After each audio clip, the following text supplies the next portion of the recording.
Again to Heather for organising this amazing event with this amazing panel. I was at Cosboa last week and we had ASIC and ATO and Kate Carnell and all these really, really good people on the panel, but I don't think it's going to be nearly as interesting as this one. It was actually quite boring.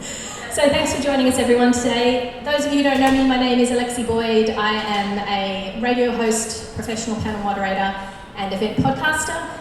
My radio show is called Small Biz Matters. There's 150 podcasts, all free for you to use and share with your client database, and it's all based on community radio, so it's all warm and fluffy, and lots of really great small business education. So I'm going to allow the panel to introduce themselves, as I've done for myself, and then we're going to get underway with probably what is the most fascinating discussion of the next 3 days that you're likely to hear. Over to you, Steph. Hi, Steph Hinds from Growthwise. I run a small accounting firm with my other random Growthwise people up there in Newcastle, and we finally made it after a 5-hour flight delay this morning. Fun. Hey, I'm Hiroki. I'm one of the founders of GoCardless. And what we do is we are on a mission to make it really easy to collect recurring payments and take the pain out of getting paid so that you guys can focus on what you do best, which is creating great products and services. Started in the UK about 8 years ago, working with about 45,000 businesses now, collecting payment through our platform every month. All sorts of sizes and flavours of business, but a big part of what we do is help small businesses and accountants to collect invoice payments on a regular basis. And we're really excited to be launching over here in Australia. Came over here about 6 months ago and have been growing really quickly already, so we're now working with about 2,000 businesses in Australia, and very excited to come meet with all of you today. I got my own. Hi, I'm Aynsley. I'm one of the founders of Clarity. We're a brand new app which has created a platform that gives accountants the tools to be able to help small business owners understand their numbers and how to improve them, how to create a plan to build a better business, and using an online structured data room to help them get access to the cash and funding they need to grow and exit. Thank you. G'day. I felt like I had to equal up the panel there. But yeah, I'm Colin, Hewitt. I'm the CEO and co-founder of Float. We launched our product actually in Australia in 2014 with zero integration. And our whole thing is to help businesses with cash flow. So help them sleep better at night by understanding if they're going to be able to make payroll, who owes the money, who do they need to pay, and how can we bring all that together with budgeting to give a really clear picture of what's coming up in the future. So yeah, very future focused and simple for businesses, but we've also just launched a portfolio dashboard recently for practices as well, so you can sort of sit back, see a list of all your clients and see which ones are needing you to pick up the phone and help them. So. Excellent, thanks guys. Well, today's panel is going to be called The Digital Dirt Road Ahead, Worldwide Download from the Software Giants, which is pretty awesome. I'm not a software giant. Let's talk about an issue that we all experience quite a lot in the accounting and bookkeeping world. I might start with you, Aynsley. So, is technology the driving force behind change in our industry, or in your opinion, does fintech react to the needs of the market? Well, interestingly, Steph and I had a chat about this probably about this time last year, and I think we both agree that technology is the major driver for change, and that accountants really need to look at their systems and processes and adopt what's going on in technology and potentially change their business model to enable that to happen. No, I'm just kidding. Not what we said. That's not what we said you were going to say. No, we are the driving force, aren't we? Yes, look, they outnumber you, believe me. Sorry, everybody's looking at me. I'm Irish. I was trying to be ironic, but maybe Aussies don't quite get my sense of humour. So no, for me, technology is purely the enabler. It's there to do the heavy lifting, to do the mundane work. It's important, I think, for people to understand as accountants, you're the people in charge. It's all about emotion and intelligence. Small business owners are looking for you to give them guidance, connection, help, and for you to be that sounding board. Technology is just there purely to help, and that's how I feel. So yeah. Steph, I might go to you with this one because obviously you are one of the driving forces. Can you explain to me a little bit how technology has fit into the flow of whether or not you're looking for the technology to solve a problem, or you find the technology and then you realise that there was a problem to solve in the first place? I think for us it's always there's a problem we need to solve, and therefore we go and try and find a solution. And that solution is often technology. If the technology doesn't exist, that solution needs to be human intervention. But I often have a conversation with people and say, why would you do something completely manually with 100,000 different formulas and have to update them all the time and know that you're going to make a mistake when you can just turn around to the beautiful man on the end and go, please do this for me, thank you very much for coming. And then we get to actually use our brains and really help the clients by understanding the data. And so for me, technology is just a tool. It's the equivalent of a builder using a hammer. You're not going to literally try and nail nails, hopefully not anyway, without a hammer and try and do it with your hands. And so the technology component is exactly the same as a hammer. It is really our tool. And it's our tool to then get all the data and get all the information that we need to have more fun with our clients and to really help them grow or help them succeed in the areas that they want to. Hiroki, can I just ask you a question about this? Because I think that GoCardless is quite uniquely positioned to solve the problem, not only in terms of a human perspective, not just for the accountants and bookkeepers, but also for the clients themselves. So talking about the human element here, tell me how GoCardless sort of removes the pain and why that pain point was so important for you as a founder of GoCardless in the first place. Yeah, I mean, I think, I'd absolutely echo what you guys were just saying about, technology's the enabler, right? And it's enabling businesses and accountants and everyone to focus less on the kind of the admin side of the business and more on the, what's the actual product or the service that I'm trying to offer here. And so, for us, the way that manifests is, for a lot of small businesses, a big part of the pain they face is trying to get paid, right? And cash flow issues surrounding that.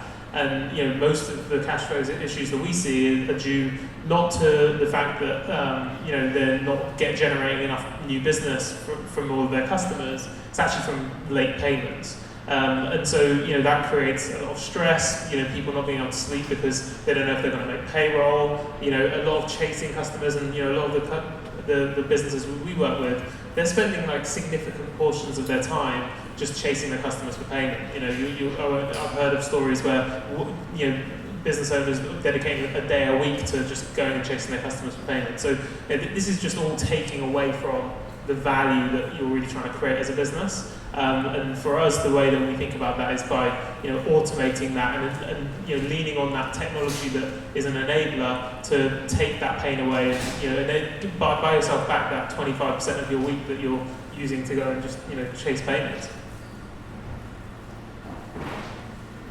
Without giving away any trade secrets, and we just want you to look into the future here because obviously you guys were able to see into the future when you first established your businesses. So I'll start with you, Colin. Let's talk about this ridiculously fast-moving industry. Anybody who's been in business 5-10 years could not have seen what's happening today, except for you guys. So where do you see the industry as a whole moving in 5 years, and what recent trends that are happening now help you see that evolution into the future? I think, for us, it's always just looking, like Steph was saying, at what a business need to do more of. And I think it's taken, in some ways, it feels like zero adoption across the board. There's been some early adoption of it, but it's still only just becoming mainstream now for a lot of firms. And it's not just for a few clients, it's now for all clients. And we're seeing that definitely Australia's led the way a bit. I'm going to ask you about that actually, because I'm going to press you on that point. I hear that a lot, that we are early adopters and we're really good with technology, but then I speak to other industries who are not so crash hot about early adoption and using AI in their industry. Is this something that's unique to accounting? I mean, really, are you just blowing smoke up our asses, or are we actually quite good at this compared to the rest of the world? Well, I couldn't comment too much on that, but I think certainly what we saw, the biggest challenge in any industry is when you've got an incumbent, a big way, a sort of standard way of doing something that people don't want to change. And in the UK, there's a product called Sage, which has just like dominated that space for a long time. And I think what from our side, what we could see is there was a dominant player in that cloud space, which is probably MYOB. It maybe wasn't, I don't know, I'm not familiar with the product, but it maybe wasn't as up to scratch, and Xero were able to come in and provide that cloud-focused, cloud-first approach, whereas that's taken a lot longer to happen in the UK. People are a lot more slower to adopt it. So I think when it possibly, I don't know if it goes across the board with just Australians are amazing. I'm sure you are, but certainly when you have an industry where there's something that is able to move fast and you don't have an incumbent that's really holding a strong position, it starts to, some new people can come in a lot faster. And so for us, I think, what that's done for other players in the space like the Float is we've seen the next evolution for us was actually digital bookkeeping. So Xero was great, but it didn't have, the stuff in Xero wasn't up to date. So we've seen cloud accounting and digitization, and now we're starting to see things like, well, we've got this great information, what can we do with it? The big data. Yeah, exactly. So it's this. So I think one of the big things that's going to happen more of is as the demand for real-time, up-to-date data becomes more and more necessary, we're going to see things like auto-reconciliation, things that are going to just make, like capturing receipt at the point of sale, and that going immediately into your Xero account so that you've got it reconcile. Those kind of things, I think, they're just going to drive the marketplace to sort of, I mean, I think insurance companies are going to almost offer you insurance at the point when you buy something because they're going to have all the information, they're going to have all the data. So it's that kind of real time, give me something useful right now, is probably where I see it going. Aynsley, while we were doing the prep for this, you mentioned quite passionately that you felt that revenue from a compliance point of view is dead for accounting and bookkeeping. Do you think that automation is going to continue to move us more into the advisory space? Would you agree with that? I suppose I'm going to say robots, automation, and Brisbane quickly. I forgot to put that in there. You did, absolutely. I think for some long, sorry, I've come from practice. I sold my practice last year, so I kind of have a good feel for what's going on in practice. And sorry, we shouldn't say practice. We're told not to say practice. We've been practicing long enough. We should do it properly. I think we've been told for a long time that compliance is dead. I actually don't think compliance is dead. I don't think it's ever going to be dead. I think there's going to be an element of assurance that's always going to be required. So I think it's more about compliance and advisory and how we embed advisory into everything we do. And it's also important, I think, in the trends going forward, that business is complex. It's getting more complex. The world is complex. What business owners need is not more information. They need knowledge. They need us to help them and advise them and to be actually there for them. So I think we're going to see a lot more about stripping back the complexity, and it's much more about giving the pertinent information, using the data well to help with better decision making. But I think it's going to be on us to be able to interpret that data and to be able to give really valuable insights to business owners rather than just throw more information at them. But Steph, you're living, eating, sleeping and breathing this as we speak, so would you agree with that sentiment? I think accounting will be what we want to make it. So if any of you have international clients, you literally know that compliance is by far from dead, because trying to navigate the waters of having clients operating in 5 different countries is, I promised I wasn't going to swear, but insert F word here, because that's literally all that you can actually say. So compliance we often think about just as data entry and that basic subset of what we do, but compliance is also tax. And I'm sorry, but that ain't going anywhere anytime soon, whether we like it or not. We'd love for individuals maybe to go away, but the business world is becoming more and more complex. And I think the exciting thing about the accounting industry is we can make this what we want to actually make it. So advisory, even as a term, is such an amazingly broad term. You can be an awesome advisor just on cash flow alone.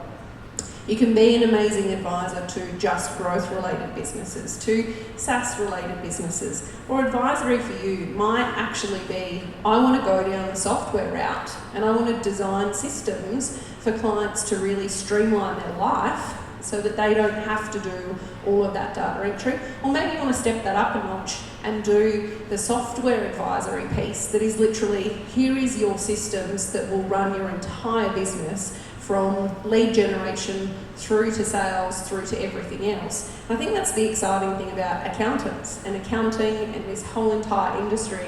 We have such a diverse skill set, and literally the world is our oyster for what we want to do because we're all really good with data and numbers, and that's where most of these things stem from. One for the software company guys. I want you to explain to me, or just envisage your ideal client. Who's using your software the best? And although, without keeping it too specific about yours, who are the best adopters, if you can imagine your ideal person who's really using it at its utmost functionality? Hiroki? Yeah, I mean, see, we obviously work with businesses across a wide range of industries, but I think one of the things that has really struck me is the way that accountants feels, at least in the UK, and it seems like Australia is even further down this path, kind of split into these two groups, right? Where you've got the group of accountants that are a bit more backwards looking and a bit more traditional in their approach. And then you've got the accountants that are more forward-looking and going and taking more of these kind of advisory roles. But one of the things that I think is really interesting about that group of advisor-type accountants is that they also try and practice what they preach, right? And so actually some of our best customers are accountants themselves, where not only are they saying, hey, as to their small business customers, this is how you can improve your cash flow, or this is how you can spend less time on admin. They're also doing that themselves and automating their own payment collections and creating these systems for their own practices. And so I think that for us, that group of sort of power accountants, they're really the ones that have adopted our system wholeheartedly. And it was great to talk to you before this panel about how you're moving your entire customer base to paying via GoCardless, and I think that's great to see. And then when your customers see you actually practicing what you preach, I think it really validates the advice that you're giving and really shows the value of it. So I think that'd be what I'd say there. Yeah, I suppose it's those that are using technology not for technology's sake, but are leveraging the power of technology to deliver better service experience, better added value solutions. We're new, so we don't have a huge number of customers. But those that are working really, really well with it, the larger firms have tended to look at the 80% of clients that aren't being served by business advisory solutions at the moment, because oftentimes we see with many of the bigger firms, particularly in the UK, where they're talking about advisory and consulting, they're offering that to their best clients. They're not necessarily doing that for all their smaller clients. And so we've seen those adopted by using it for segmentation, putting all their clients on our software, seeing which of those businesses are going to make the best returns quicker, and so which clients they need to actually get involved with quickly and work with, because they're at risk of losing them to other accounting firms who are doing that. And we've also seen the smaller firms who haven't actually started the advisory journey yet, who found that the conversation started that we have to get the accountant into clarity, that they're using that for everything, not just for clarity, but for their tax services, for their bookkeeping and budgeting services, for cash flow. And so it's been a really, really interesting gateway conversation for not just clarity, but for their own existing compliance services and the other apps out there as well. So that's been quite interesting. So the better ones are almost using the analytics for themselves as well, so they're able to pass that on to their clients. Do you find that analytics is a really powerful tool that is or is not being used enough? Well, I mean, our platform doesn't go into the depth of analytics that other platforms do, because that's not what we're there for, but it does look at 7 key numbers within a business. And again, it's about making business simple. So we're looking at just 7 key numbers that affect every business and seeing what changes in those numbers have to the bottom line profit and cash, because we all know the importance of cash in a business. And it's that they're using, not just for data analysis, but just for actually positioning, for segmentation, for creating a quantifiable value proposition for their clients, for the work that they do, and actually helping with pricing as well. Colin, what about you? Are you finding that the firms or the practices which are using almost 100% of all the available tools within your software are the more successful ones, or the ones who pick and choose that are best for them? Yeah, I think ultimately the starting journey for us was people just adopting Float for a number of clients that came to them. And what we're seeing, we're actually opening an office in Australia. It's our plan in the next couple of months.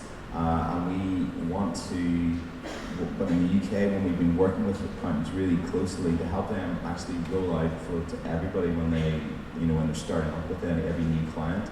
So we've got one client, our accountant in Belfast actually, that they lead with flow rather than zero now, because they find that the business owner understands that the business owner really only thinks in cash, and that's because I designed it, and that's the way that was my understanding. I just don't understand accounting terms. I didn't understand anything that my accountant gave me, and I said, just keep me out of jail, and show me when we're going to run out of money in the future. And I need a way of interacting with you because things are changing all the time. We're getting new jobs. So yeah, from our point of view, it's building a service around the solutions rather than just selling the solutions as sort of extra things and charging $50 a month for them. It's actually saying, well, what we're going to offer you is this amazing service that we can sort out your payments and receivables through tools like we can sort out your data capture and your expense reporting. We can then also help you with cash flow, and we'll do your compliance as well. So it's almost like putting together this service and saying, this is how much we charge for that, and you can kind of pick from it, but every client gets it, where it's appropriate, but generally sort of putting it, rather than trying to start with one thing and then introduce things further down the line. And the biggest thing that we've seen that makes firms successful in this area is having that annual review, where we sit down. I think it doesn't happen enough, where we say, look, it's a year since we last sat down together. Let's get some time, let's go through the business and actually work out where we can help and where are your pain points. And not enough firms we meet with are doing that annual review to take stock and charge for it as well. Because it's a valuable service, because there's so much information that you'll have through all the experience of working with different businesses. You're going to hit this problem this year because we're going to grow this much, that kind of thing. It neatly brings me around to my next question, where I was going to ask Steph, for anybody in the room who feels a little bit like me, where you sort of stand in the middle of a Xero room and go, oh my God, there's so many of them out there, and even their brightly coloured t-shirts are beginning to make me feel a little bit numb. How do you avoid the feeling of overwhelm, or is that just a term that people who are stuck in the dinosaur era use? No, look, I don't think you can ever say it's only a term that people stuck in the dinosaur ages use, because look how many people are on the exhibitor floor at Xerocon. You could literally spend the whole entire 2 days just walking that floor and still not understand what every single person exhibiting does. And so I always think about it as, there's no point in learning everything about everything, because 90% of the stuff has no direct implication to you right now. So I always pick my top 3 problems. What are the 3 things that are annoying me the most, taking the most time, and by me I mean the team, because they're just the ones yelling at me, right? So it's what's really annoying them, what is really taking their time, or what are the things that I really want to be able to see, because I know seeing them is going to allow me to give better advice and to tell people what they need to change in a few different areas. And so we cycle through those problems, because we'll find an app, and an app will solve 70% of that big problem, and then another problem will actually be bigger than that problem because we've solved the majority of it. And if you have a thought process of thinking, what is my problem? What am I actually trying to solve? What do I want to be able to show clients? What do I want to be able to do? You can narrow it down to who you actually need to talk to and what you need to look at. But you also need to dedicate time to this. So if anyone thinks that they can just come to something like Xerocon, or come to this amazing event and actually get to chat more with the app guys than you will for the next 2 days, it just isn't reality. You have to have dedicated time where you're actually trialing these apps. You're literally saying, okay, this does this well, this does this well, this doesn't. And you can't just do that from having a 2-minute conversation or a 20-minute demo. You've got to get in, you've got to actually start playing around with this stuff. And the only way to do it, and to do it regularly, is to schedule time. And so we have one of our team, Bo up the back there, he literally spends every single Friday, not in the office. I call it playing with apps. He has a different terminology, but it is just literally looking at how we can use the apps that we currently have better. What else do they do? How else can we implement them? And then how do we solve our big problems? But unless you dedicate that time and you know what those problems are, go to the casino and bet red, red, black. Aynsley, let me turn to you now, because we were talking at the end of our session about getting the accounting mindset into beta testing. So really, we're going to be flooded with all this information, and when we've thought of our fantastic idea of having our top 3 problems to solve, how do you get you and your team around the idea of trialling something new, and what are your top tips to help with that process? When we were in practice, we won a number of awards in the UK for innovation and the way we did business. It was primarily for the way we adopted technology and leveraged it to actually create better services and a better client experience.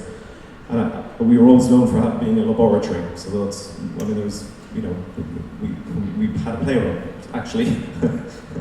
I don't know what else. Was there Lego? No, there wasn't Lego, actually. Play-Doh. But we used to take those apps and actually, whatever was in the market, we actually played. And we didn't put them out live until we'd actually played and worked out how we were going to use this app and commercialize it. Because it's really, really particularly important in practice to be able to commercialize the app. It's not just about just another cost center for you. You actually have to make money out of these. So we played with things, looked at them. We looked at what worked, what didn't, what systems and processes that we had problems for that these were solving, what things that we might have to change to actually make an app work for us. So it's important to not just blanket adopt. You do have to understand your systems and processes and what you're prepared to change to make an app work for you, not just take everything. Is there a given amount of time where you go and you allocate to the playing? Because I think there's a few people in here who might be in practice going, time equals money. So is there any top tips you can give to just maybe allocating some time around that, Aynsley? Well, I particularly found mastermind groups really, really important because lots of other people were playing as well. So let's collaborate together and let's work out. You don't have to do this yourself. So it was very much about listening to other accountants, how others were achieving success, and actually that would determine how long you were prepared to play with one. Fantastic. Look, I'm getting the hashtag, it's time to wrap up this panel. I'd like to thank all of you guys so much for coming all this way, because in some ways a lot of people have come to this room just to hear you speak. I understand that you're all happy to sort of hang around and take any questions. We deliberately didn't do any questions from the floor because we wanted to keep the panel tight, and then we'll do it after the fact. So a big round of applause please for our guests today. And as I said, they'll all be available to take your questions and answers, and make sure you subscribe to Small Biz Matters on iTunes. Thanks, guys.